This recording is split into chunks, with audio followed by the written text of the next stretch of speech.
In 1993, a small-time Latino gangs from the San Diego inner city are stepping up to the big time as they become international hitmen for Mexican drug lords. Spooky Puma, Popeye, the homeboys of the Calle Treinta gang earned their monikers in the old San Diego barrio of Logan Heights, a working-class enclave hemmed in by freeways, docks, and a warehouse wasteland. Stealing cars, dealing PCP, dueling for control of narrow streets, they established themselves as a fierce but unremarkable Latino street gang. Until about 2 years ago, when the gangsters who hung out at the park on 30th Street underwent a chilling metamorphosis. Recruited by a Mexican drug cartel, they plunged into an even more ruthless world south of the border. They became traveling hired guns, international hitmen sporting AK-47s and grenade launchers. In May, Tijuana's Arellano drug lords dispatched an assassination team of about 15 Logan Heights gangsters to Guadalajara, Mexico, to kill a rival narcotics boss, with the promise of a $30,000 bounty to whoever fired the fatal shot. In a crime that has convulsed Mexico, they killed a Roman Catholic cardinal during a chaotic airport shootout instead.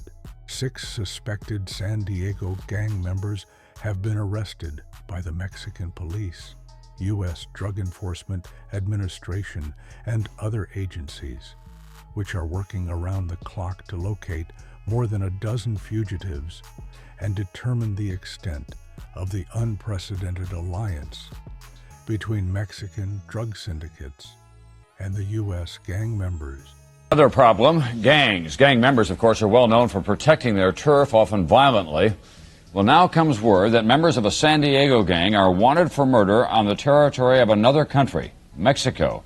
An international manhunt is underway. NBC's George Lewis tonight. This poor neighborhood southeast of downtown San Diego is home turf for a gang known as Calle Treinta. That's Spanish for 30th Street, which runs through the heart of the area. Officer David Contreras of the San Diego Police Department says the gang is notorious for armed clashes with other gangs and for drug dealing.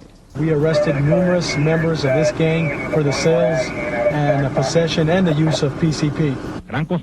Now, 8 gang members have been arrested for another crime far from home. The May killing in Guadalajara of 7 people, including Mexican Cardinal Juan Jesus Posadas. A hit job gone wrong. The Cardinal accidentally in the line of fire. The intended victim, now in custody in Mexico, Joaquin Guzman, a drug lord from the state of Sinaloa. Rival drug lords wanted him dead, and they went to the streets of San Diego to recruit a hit squad. Mexican police have confiscated several Tijuana houses and an arsenal of weapons which they say were used by gang members. In San Diego, there is shock that kids from here could have murdered a respected religious leader. We're used to the fact that gangs exist and there's gang activity here, but for local gang members to be involved in such an act really horrified a lot of people. Young men here don't talk much about the Calle Treinta gang. There is a code of silence, which may be one reason the Tijuana drug cartel recruited in this neighborhood. George Lewis, NBC News, San Diego.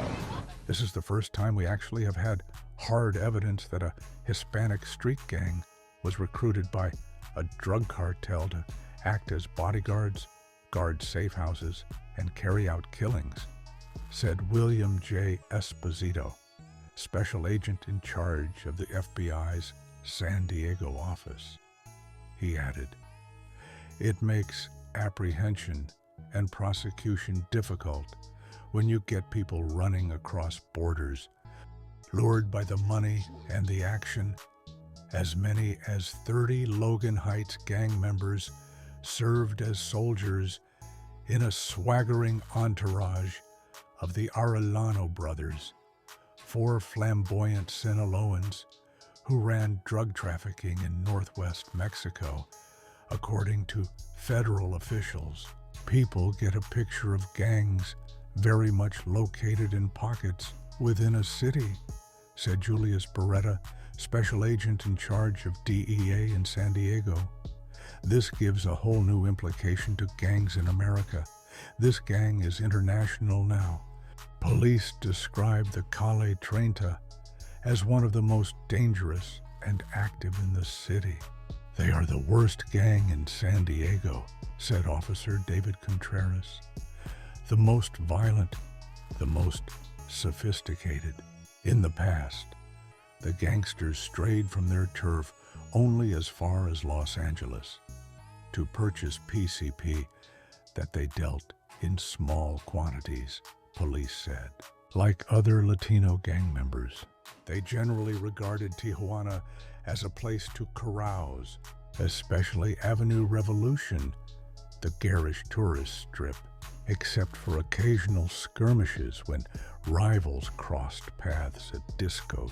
A healthy fear of hard-nosed Mexican police kept them out of trouble south of the border. That began to change about 2 years ago.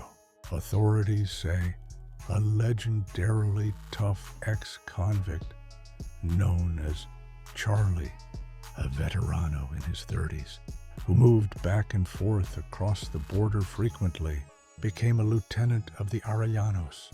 Ordered to recruit gunmen, Charlie returned to the Logan Heights neighborhood. He sought out younger homeboys, police say. The qualifications were apparently basic. They are shooters, Laterns Gonzalez said. They are not afraid to pull a trigger. Those who ended up on the Arellano payroll came mostly from Calle Treinta, though a few belonged to other Logan Heights gangs. They received weekly retainers of up to $1,000 and special training with an arsenal of AK-47s, grenade launchers, and other military hardware. Bonuses for specific jobs ranged into the thousands of dollars. The homeboys hung out at the Arellanos Ranch on the outskirts of Tijuana, a palace of hoodlum chic with a private menagerie and billiard tables. Parties filled the night with Sinaloan cowboy music and automatic weapons fire. According to neighbors back in the barrio, residents began to hear rumors and noticed that gangsters disappeared for weeks at a time. Young Puma Vascones was tooling around in a new car, living it up. He was going to Puerto Vallarta, Cancun, Mazatlan, a neighbor said. He had his little cellular phone, a pager, people with nice cars coming over. I thought, this guy is getting into it big time, in a sign of the unusual cooperation produced by Mexico's current crackdown on drug traffickers. A team of FBI agents flew to Guadalajara last week to interview suspects. According to officials, investigators from several U.S. agencies continued trying to identify and hunt down more than a dozen fugitives. Despite the tragedy of Guadalajara, some younger gang members apparently have taken a perverse pride in the notoriety. A Logan Heights teenager approached recently by a police officer threw a gang sign and bragged that among all the gangs in the city, the Mexican cartel had chosen his homeboys as their hired guns. If the mafia needs us, he said, we're here.